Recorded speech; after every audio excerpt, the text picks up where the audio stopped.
সবাইকে স্বাগত দীপ্ত সংবাদে। সাথে রয়েছে দোলা ডলরের। শুরুতেই জানাবো নিটোল টাটা সংবাদ শিরোনাম। স্থগিত ১৯ উপজেলায় ভোট গ্রহণ সম্পন্ন, বিভিন্ন স্থানে নির্বাচনী কর্মকর্তা সহ কয়েকজন আটক। জঙ্গি আস্তানা সন্দেহে নেত্রকোনায় একটি বাড়িতে অভিযান, পিস্তল, গুলি ও জিহাদি বই উদ্ধার। কোরবানির ঈদ ঘিরে বাহারি নামে পশু পালন করছেন খামারিরা, বাদ যাচ্ছে না চলচ্চিত্রের শিল্পীরা।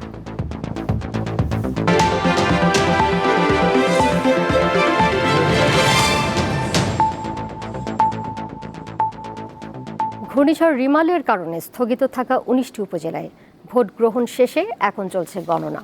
ভোট গ্রহণ চলাকালে কয়েক জেলায় অনিয়মের অভিযোগে নির্বাচনী কর্মকর্তা সহ বিভিন্ন জনকে কারাদণ্ড দেওয়া হয়েছে। বাগেরহাটের মোংলা উপজেলা পরিষদ নির্বাচনে আনসার সদস্যকে দায়িত্ব পালনে বাধা ও মারধরের অভিযোগে আনারস প্রতীকের চেয়ারম্যান প্রার্থীর এক সমর্থককে ৬ মাসের সশ্রম কারাদণ্ড দেওয়া হয়েছে। পৌর শহরের ৮ নম্বর ওয়ার্ডের মহাসিনিয়া আলী মাদ্রাসা কেন্দ্রে এই ঘটনা ঘটে।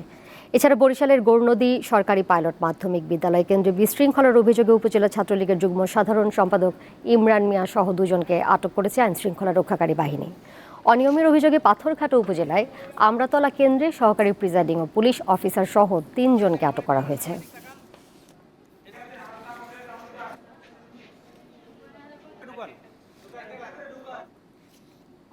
নির্বাচন নিয়ে খবর জানাতে বাগেরহাট থেকে এই মুহূর্তে আমার সাথে সরাসরি যুক্ত রয়েছেন সহকর্মী মামুন আহমেদ। মামুন, এখন পর্যন্ত কোন কেন্দ্রের ফলাফল কি জানতে পেরেছেন কিনা জানাবেন। কোন কেন্দ্রে কত শতাংশ ভোট পড়েছে সেই তথ্য কি পেয়েছেন? দোলা, আপনি যেমনটি বলছিলেন সংবাদে, মূলত বিচ্ছিন্ন ছোটখাটো দু একটি ঘটনা ছাড়া শান্তিপূর্ণভাবে এই বাগেরহাটের মোংলা শরণখোলা উপজেলায় ভোট গ্রহণ সম্পন্ন হয়েছে। এই মুহূর্তে আমি আছি বাগেরহাটের মোংলা উপজেলার পৌর এলাকায়। আমার পিছনে কিন্তু আপনারা দেখতে পাচ্ছেন দিনভর শান্তিপূর্ণ ভোট গ্রহণের শেষে এখানকার কর্মী সমর্থকরা কিন্তু এখন আসলে ফলাফলের অপেক্ষার জন্যই বসে আছে। তারা কিন্তু তাদের কাঙ্ক্ষিত ফলাফল এখান থেকে শুনেই তারা যাবেন বলে আমাদের জানিয়েছে। এছাড়া আজকে দুপুর 12টার দিকে এই পৌর এলাকার ৮ নং কেন্দ্রে কিন্তু একটি ঘটনা ঘটেছে। সেখানে কর্মরত আনসার সদস্যকে তার কাজে বাধা দেয় এবং মারপিটের অভিযোগে শাকিল শেখ নামে এক যুবককে কিন্তু ৬ মাসের কারাদণ্ড দেওয়া হয়েছে, ৫০০ টাকা জরিমানা করা হয়েছে, অনাদায়ে আরও ১৫ দিনের কারাদণ্ড দেওয়া হয়েছে। আমি যদি জানিয়ে রাখি, রামপালে এই বাগেরহাটের এই মোংলা উপজেলায় কিন্তু ভোটার সংখ্যা ১,২০,৪৬৫ জন।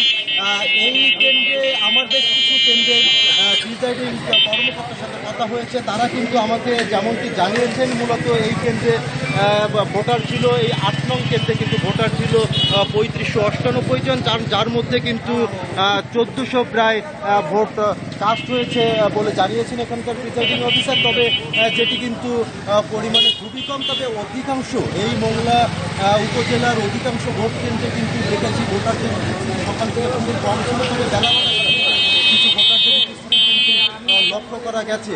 সব মিলিয়ে বাগেরহাটের মোংলা উপজেলায় শান্তিপূর্ণ বিচ্ছিন্ন দু একটি ঘটনা ঘটেছে। তো সব মিলিয়ে বাগেরহাটের মোংলা উপজেলায় শান্তিপূর্ণভাবে ভোট গ্রহণ অনুষ্ঠিত হয়েছে এবং ভোট গ্রহণ সম্পন্ন শেষে এখন কিন্তু এখানকার যার যার প্রার্থী কর্মী সমর্থকরা কিন্তু তাদের কাঙ্ক্ষিত ফলাফলের জন্য এখন অপেক্ষায় রয়েছে। বাগেরহাটের মোংলা থেকে এই ছিল আমার কাছে সর্বশেষ। দোলা, আমার সাথে যুক্ত ছিলেন সহকর্মী মামুন আহমেদ। জঙ্গি আস্তানার সন্দেহে নেত্রকোনা সদর উপজেলার কাইলাটি ইউনিয়নের ভাষাপাড়া এলাকার একটি বাড়িতে দ্বিতীয় দিনের মতো অভিযান চলছে। ঢাকা থেকে যাওয়া পুলিশের অ্যান্টি টেরোরিজম ইউনিট ও বোম ডিসপোজাল টিম সকাল ৯টার দিকে বাড়িটিতে অভিযান শুরু করে। এর আগে শনিবার দুপুর থেকে সন্ধ্যা পর্যন্ত বাড়িটিতে অভিযান চালায় পুলিশ। এ সময় ওই বাড়িটি থেকে একটি বিদেশি পিস্তল, ১৭ রাউন্ড গুলি, জিহাদি বই ও ওয়াকি টকি সহ জঙ্গিদের প্রশিক্ষণের কাজে ব্যবহৃত বিভিন্ন সরঞ্জামাদি উদ্ধার করা হয়। তবে এখন পর্যন্ত কাউকে আটকের বিষয়ে কিছু জানানো হয়নি।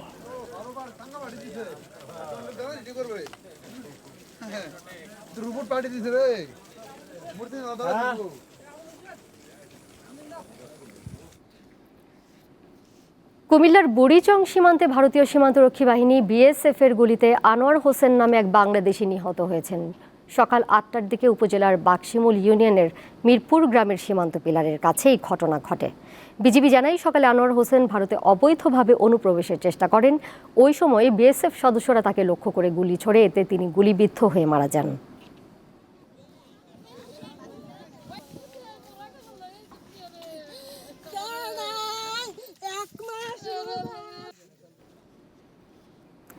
চার দিনের সফরে নিজ জেলা পাবনা গেছেন রাষ্ট্রপতি মোহাম্মদ শাহাবুদ্দিন। দুপুর 1:15টার দিকে ঢাকা থেকে হেলিকপ্টার যোগে পাবনার শহীদ অ্যাডভোকেট আমিন উদ্দিন স্টেডিয়ামে পৌঁছান রাষ্ট্রপতি। রাত্রি যাপন করবেন সার্কিট হাউসে।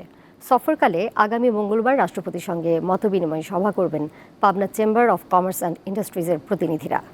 12 জুন দুপুরে পাবনা থেকে হেলিকপ্টার যোগে ফের ঢাকায় ফিরবেন রাষ্ট্রপতি।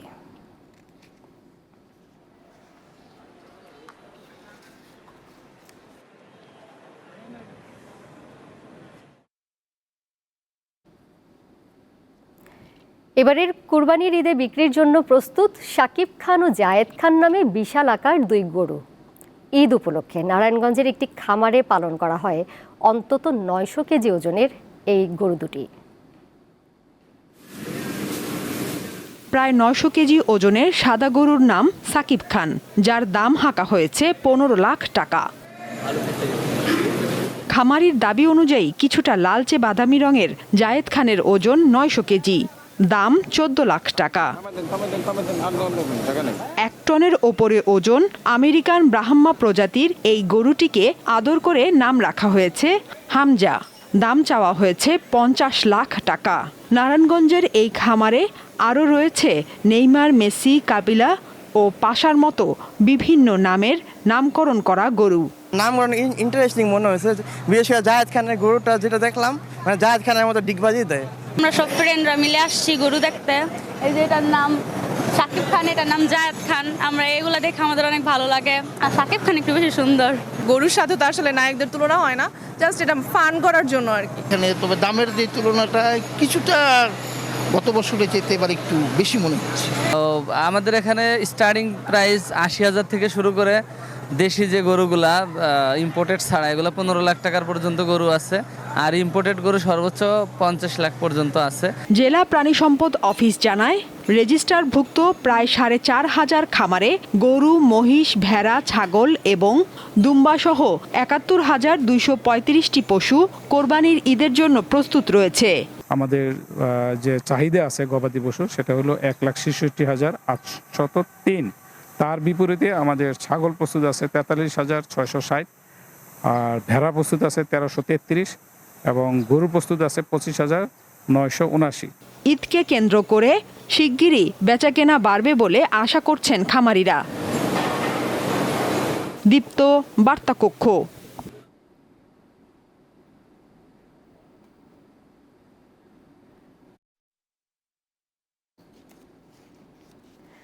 ছাগল লালন পালন করে ঘুরে দাঁড়ানোর চেষ্টা করছেন রংপুরে তিস্তার ভাঙন কবলিত এলাকার মানুষ। পশুপালনে এসব মানুষকে নানা পরামর্শ দিচ্ছে স্থানীয় প্রাণী সম্পদ বিভাগ। দুস্থরা পরামর্শের পাশাপাশি বিনামূল্যে পশু বিতরণের দাবি জানান।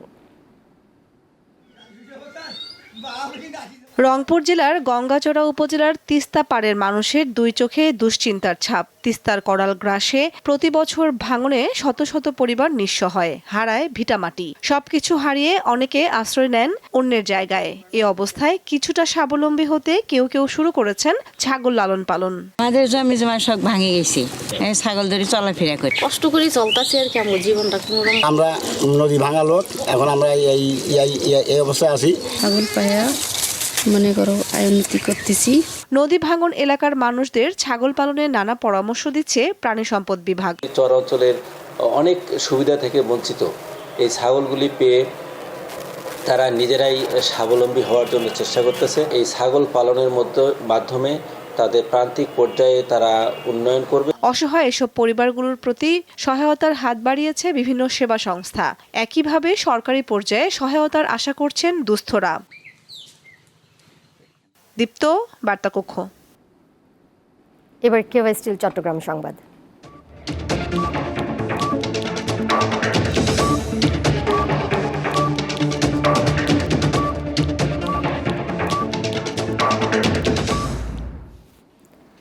বাংলাদেশে আশ্রয় নেওয়া মিয়ানমারের সীমান্তরক্ষী বাহিনী বিজিপি ও সেনাবাহিনীর 134 সদস্যকে তাদের নিজ দেশে ফেরত পাঠানো হয়েছে। প্রত্যর্পণের উদ্দেশ্যে সকাল 6:30টায় তাদেরকে কক্সবাজার শহরের বিআইডব্লিউটিএ ঘাটে আনা হয়। এরপর মিয়ানমারের কর্মকর্তাদের কাছে হস্তান্তর প্রক্রিয়া শেষে টাগবোটে করে নিয়ে যাওয়া হয় গভীর সমুদ্রে অপেক্ষমান জাহাজে। সেই জাহাজে করে মিয়ানমারের উদ্দেশ্যে যাত্রা করেন দেশটির বিজিপি ও সেনাবাহিনীর 134 সদস্য।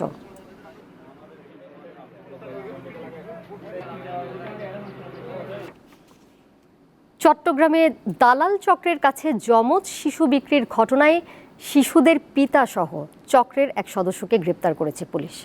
এ বিষয়ে পিবিআই জানায়, বেসরকারি এক ক্লিনিকে জন্মের পরপরই শিশু কেনা বেচার সঙ্গে জড়িত রাশেদা নামে এক নারীর কাছে 3 লাখ টাকায় যমজ নবজাতককে বিক্রি করে দেন শিশুদের বাবা মা। পরে টাকা নিয়ে বিরোধের জেরে স্বামীর নামে মানব পাচারের মামলা করেন স্ত্রী মুন্নি। এরপর শিশু বিক্রি চক্রের এক সদস্য হাবিবকে গ্রেপ্তার করা হয়। সে সঙ্গে উদ্ধার করা হয় বিক্রি হওয়া যমজ শিশুদের। আদালতের নির্দেশনা না আসা পর্যন্ত 2 শিশু পিবিআইয়ের হেফাজতে থাকবে বলে জানান পুলিশ কর্মকর্তারা।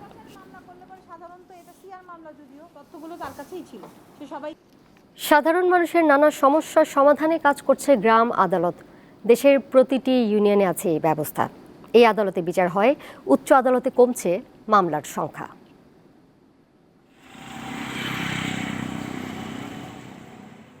বরগুনা সদর উপজেলার 9 নং এম বালিয়াতলী ইউনিয়নে গ্রাম আদালত পরিচালনা করছেন ওই গ্রামের চেয়ারম্যান অ্যাডভোকেট নাজমুল ইসলাম নাসির। চলতি বছরের 5 মাসে দাখিল হওয়া 24টি মামলার মধ্যে 23টি মামলার নিষ্পত্তি হয়েছে গ্রাম আদালতে। এই আদালতে নেই কোনো আইনজীবী, নিজেদের অভিযোগ নিজেরাই তুলে ধরেন। ফৌজদারি মামলায় 10 টাকা ও দেওয়ানি মামলায় 20 টাকা ফি দিতে হয়। বিচারেও সন্তুষ্ট গ্রামবাসী। ভালো উপকৃত হই। আমি একটা মামলা করছিলাম গত বছর, জমি জমা নিয়ে মামার কাছে পাইতাম, কিন্তু এই চেয়ারম্যান সাহেবের আমলে আমি 3 মাসে সমাধান পাইছি। আমার জমি জমা আমি সুন্দর মতো বুঝ পাইছি। আর অভিযোগ ছিল যে আমার কিছু জমি আমার চাচাতো ভাইরা জোরপূর্বক দখল করিতেন। সেই জমিটা এখানে গ্রাম আদালতের শুনানির মাধ্যমে এবং সুন্দর করে আমাকে কাগজপত্র দেখে শুনানির মাধ্যমে বুঝ করে দিতে পারি। 3 তারিখের মধ্যে যদি সমাধান হয় আমরা উপকৃত হই। অল্প সময় ও স্বল্প খরচে স্থায়ীভাবে ছোট ছোট বিরোধ নিষ্পত্তি করছে গ্রাম আদালত। ইউনিয়ন পরিষদে যে এই ছোটখাটো বিরোধ, এটা থানা বা কোর্টে যদি যায় অনেক টাকা তাদের আর্থিক ক্ষয়ক্ষতি হয়। এই জন্য গ্রাম আদালতের যে একটা সুষ্ঠু ন্যায় বিচার পেতে পারে, এইটা যদি জনগণ আরো ভালো করে জানে তাহলে মনে হয় যে গ্রাম আদালতটা আরো সরকারের যে উদ্দেশ্যটা এটা সফল হবে। এই সাধারণ বিষয় নিয়ে কেউ থানা পুলিশে যাচ্ছে না, কেউ কোনো চিফ জুডিশিয়াল ম্যাজিস্ট্রেট আদালতে যাচ্ছে না, নির্বাহী করে যাচ্ছে না, বড় করে তাদের যাওয়ার দরকার হচ্ছে না। কারণ এখান থেকে তারা তার সুবিচারটা পাচ্ছে এবং তারা এখান থেকে তারা নিষ্পত্তি হচ্ছে। এবং আমরা আমাদের আইন অনুযায়ী যে গ্রাম আদালত যে আইন রয়েছে আমাদের, সেই আইন অনুযায়ী আমরা এটাকে গ্রহণ করার পর আমাদের প্রসেস অনুযায়ী আমরা চলি। মূল ঘটনার সত্যতা যাচাই করে শান্তিপূর্ণ সমাধান খুঁজে বের করাই গ্রাম আদালতের উদ্দেশ্য। দীপ্ত, বার্তা কক্ষ। ভারতের দিল্লিতে চলছে নতুন সরকারের শপথ গ্রহণের প্রস্তুতি। সন্ধ্যায় টানা তৃতীয়বারের মতো প্রধানমন্ত্রী হিসেবে শপথ নেবেন বিজেপি নেতা নরেন্দ্র মোদী। অনুষ্ঠানে অংশ নেবেন বাংলাদেশের প্রধানমন্ত্রী শেখ হাসিনা সহ 7 দেশের রাষ্ট্র ও সরকার প্রধানরা। সার্বিক নিরাপত্তা নিশ্চিত করবে প্রায় 2500 পুলিশ সদস্য।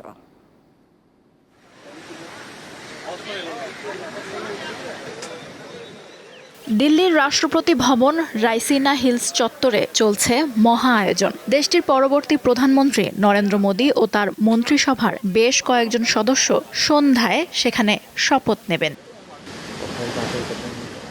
মোদীর পরে অর্থ, স্বরাষ্ট্র, পররাষ্ট্র ও প্রতিরক্ষা মন্ত্রী শপথ নেবেন। এই 4 মন্ত্রণালয় বিজেপির কাছেই থাকছে। একই সঙ্গে শপথ নেবেন পরিবহন, বেসামরিক বিমান চলাচল, কয়লা মন্ত্রণালয়ের মন্ত্রীরা। আজ সব মন্ত্রীর শপথ নাও নিতে পারেন। শপথ উপলক্ষে অনুষ্ঠান স্থল ও আশেপাশে নিরাপত্তা নিশ্চিতে রাষ্ট্রপতি ভবনের কাছাকাছি বিশাল এলাকা নো ফ্লাই জোন ঘোষণা করা হয়েছে। শুধু বিমান নয়, ফানুস বা ড্রোনও ওড়ানো যাবে না। আইন শৃঙ্খলা রক্ষাকারী বাহিনীর সদস্যরা থাকবেন কড়া সতর্কতায়। নজরদারি চলবে ড্রোনের মাধ্যমে। প্রতিবেশী ও ভারত মহাসাগরীয় অঞ্চলের 7 দেশের নেতাদের আমন্ত্রণ জানিয়েছে নয়াদিল্লি। এর মধ্যে রয়েছেন বাংলাদেশের প্রধানমন্ত্রী শেখ হাসিনা সহ মালদ্বীপ, শ্রীলঙ্কা, মরিশাস, নেপাল ও ভুটানের সরকার ও রাষ্ট্রপ্রধানরা। এছাড়া থাকবেন 8,000-এরও বেশি অতিথি। শপথ অনুষ্ঠানের পর থাকছে রাষ্ট্রপতি দ্রৌপদী মুর্মু আয়োজিত রাষ্ট্রীয় নৈশভোজ। তবে প্রধানমন্ত্রী হিসেবে নরেন্দ্র মোদীর শপথ অনুষ্ঠানে অংশ নেবে না তৃণমূল কংগ্রেস। দলটির নেত্রী মমতা বন্দ্যোপাধ্যায় জানিয়েছেন তার দল আমন্ত্রণ পায়নি। এদিকে শনিবার এনডিএ জোটের বৈঠকে সিদ্ধান্ত হয়েছে অন্ধ্রপ্রদেশের চন্দ্রবাবু নাইডুর দল তেলেগু দেশম পার্টি টিডিপি পাবে 4টি মন্ত্রণালয়, আর বিহারের নীতিশ কুমারের জনতা দল ইউনাইটেড জেডিইউ পাবে 2টি মন্ত্রণালয়। এনডিএ জোটের গুরুত্বপূর্ণ এই দুই মিত্র বিহার ও অন্ধ্রপ্রদেশের বিশেষ মর্যাদা দাবি করেছে। পাশাপাশি চলছে অর্থনৈতিক প্যাকেজের দর কষাকষি। 1.5 মাসের বেশি সময় ধরে 7 দফায় অনুষ্ঠিত হয় 18তম লোকসভা নির্বাচন। এতে নরেন্দ্র মোদীর বিজেপি পেয়েছে 240 আসন। সরকার গঠন করতে দরকার 272 আসন, যার জন্য টিডিপি ও জেডিইউর সঙ্গে দলটিকে জোট বাঁধতে হয়েছে। লুৎফা ফৌজিয়া, দীপ্ত, বার্তাকক্ষ।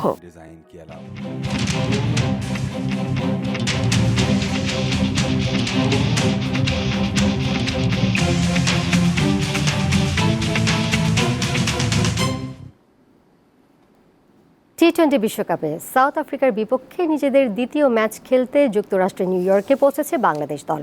সোমবার বাংলাদেশ সময়ে রাত 8:30টায় ডি গ্রুপের খেলায় মুখোমুখি হবে দুই দল।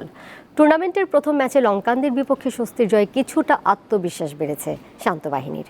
টি-20 ফরম্যাটে প্রোটিয়ারা দুর্দান্ত ফর্মে থাকলেও নিউ ইয়র্কের মন্থর উইকেটে তাদের হারানোর সামর্থ্য আছে বলেই মনে করেন অধিনায়ক। সেই সাথে তাদের স্পিন দুর্বলতা মাথায় রেখে একাদশেও বাড়তি স্পিনার খেলাতে পারে বাংলাদেশের টিম ম্যানেজমেন্ট।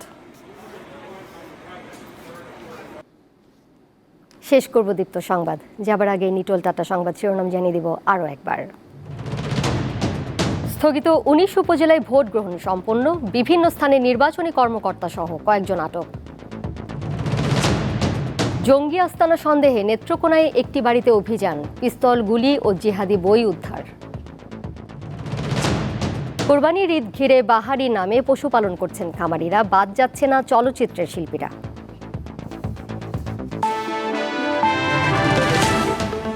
এই ছিল এখনকার মতো।